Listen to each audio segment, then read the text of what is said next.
دفتر خارجہ نے پاکستان کے میزائل پروگرام سے متعلق امریکی الزامات کو مسترد کر دیا۔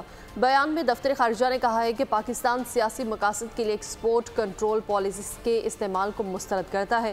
بعض ممالک کو ٹیکنالوجی کی فراہمی کے لیے پابندیاں نرم کی گئیں، جس سے اسلحے کے انبار لگے۔ پاکستان کے مبینہ بیلسٹک میزائل پروگرام سے منسلک کمپنیز پر امریکی پابندی پر دفتر خارجہ کا رد عمل کیا۔ پاکستان سیاسی مقاصد کے لیے ایکسپورٹ کنٹرول پالیسیز کے استعمال کو مسترد کرتا ہے۔ یہ حقیقت ہے کہ اسلحے کے عدم پھیلاؤ کی پالیسی بعض ممالک کو جدید ملٹری ٹیکنالوجی فراہم کرنے کے لیے نرم کی گئی۔ ایسا کرنے سے خطے میں اسلحے کے انبار لگانے میں تیزی آئی۔ ترجمان نے کہا، ایسی ٹیکنالوجی پر غلط فہمی سے پابندی سے بچنے کے لیے میکینزم کا قیام ضروری ہے۔ اس سے قبل امریکہ نے پاکستان کو آلات فراہم کرنے والی 4 غیر ملکی کمپنیوں پر پابندی لگا دی تھی۔ امریکہ کی جانب سے جن کمپنیوں پر پابندی لگائی گئی ہے، ان میں چین کی 3 اور بیلاروس کی 1 کمپنی شامل ہے۔ امریکی محکمہ خارجہ کے بیان میں دعویٰ کیا گیا تھا کہ یہ کمپنیاں پاکستان کے بیلسٹک میزائل پروگرام کے لیے آلات فراہم کرتی ہیں۔